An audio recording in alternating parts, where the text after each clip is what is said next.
Vamos continuar falando do assunto Zambelli, mas agora não especificamente do assunto Zambelli, porque a gente vai receber o Felipe Seixas, coordenador de cooperação internacional, né, da Polícia Federal.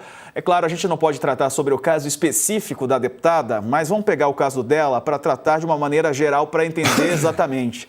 Porque ela foi colocada na lista vermelha da Interpol. O que acontece? Houve o pedido, né, para que ela fosse colocada na lista vermelha da Interpol. Caso isso de fato ocorra, ela poderá, mesmo assim, sair dos Estados Unidos na eventualidade de estar nos Estados Unidos? Ou, para não pessoalizar, uma pessoa que está nos Estados Unidos com o seu nome colocado na lista vermelha da Interpol pode deixar o país? Pode ir para a Itália só por ter cidadania italiana ou não é bem assim? Felipe, bem-vindo, bom dia. Bom dia. A lista vermelha da Interpol é um alerta que um país dá ao restante do mundo de que existe um foragido de seu país que pode estar em qualquer local, né, do mundo.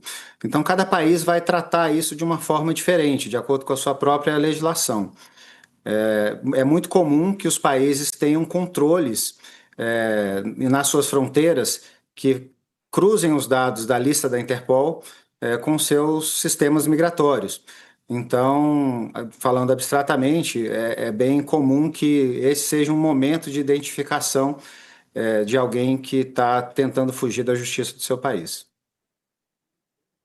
Obrigado aqui pela presença no All News. Pegando esse caso, né, o caso da deputada Carla Zambelli, acho que é o mais estridente, porque é o mais atual. Mas o Brasil já solicitou, o governo brasileiro já solicitou outras entradas, é normal a solicitação de fugitivos e de foragidos para a lista vermelha. No caso daqueles foragidos, aqueles que foram condenados pelos atos golpistas do 8 de janeiro e que saíram do Brasil, alguns para a Argentina, outros para outros lugares, e que o Brasil já pediu tempos atrás a inclusão na lista vermelha, eles entraram ou não? Esse é um caso que nós estamos trabalhando com outros mecanismos de cooperação. Temos uma presença forte na América do Sul e também na América do Norte com os nossos adidos policiais, então as nossas listas de foragidos já estão compartilhadas com esses países. Nós estamos usando também a própria Ameripol, que tem um centro de capturas de foragidos, para tentar identificar a presença dessas pessoas e, na sequência, ter um pedido formal de extradição, como já aconteceu com a Argentina. Agora, por exemplo, existe um meio que eu até achei curioso de localização que o pessoal tem feito um jogo, não sei se a Polícia Federal está a par dessa situação, né, em que os jogadores eles conseguem localizar aquela imagem que é exposta por alguns fatores, né? Tem uma placa ali indicando tal coisa, tem uma foto que indica tal coisa, e eles ligam tudo isso e fazem precisamente, né? Eles conseguem dizer de onde aquela imagem é. E foi assim que um youtuber, salvo engano, chegou à conclusão de que a Zambelli estaria em Miami. Queria entender exatamente como é que funciona isso, se a PF também tem algo parecido para tentar identificar a localização de eventuais foragidos. A Polícia Federal, ela tem uma unidade de busca ativa de foragidos, ela funciona dentro da Diretoria de Cooperação Internacional, mas as técnicas de investigação nós não divulgamos, né? Preferimos guardar as técnicas para que os próprios criminosos não saibam como que nós conseguimos chegar a eles. Só para título de exemplo, no ano passado nós tivemos mais de 100 extradições bem-sucedidas para o Brasil. Felipe, com relação a essa questão da localização da deputada, a Polícia Federal sabe neste momento, o governo brasileiro sabe neste momento onde ela está? Esse é um caso em andamento que a gente também não comenta, né? O que nós temos de informação pública é de que foi pedida à Polícia Federal a difusão vermelha, nós fizemos a nossa análise interna e já solicitamos à Interpol a inclusão desse alerta. Agora, Felipe, a gente sabe que a gente está vivendo numa situação, e quando a gente fala de questões internacionais, tudo ainda está mais delicado, né? A gente já sabe que cada país tem a sua soberania, sempre foi, né, difícil a negociação ali para liberar, extraditar e tal, mas hoje a gente vê um momento em que alguns países que não estão alinhados politicamente entre seus governantes, isso tem tornado mais difícil. Estados Unidos, por exemplo, tem o Trump, a Itália, por exemplo, tem a Giorgia Meloni.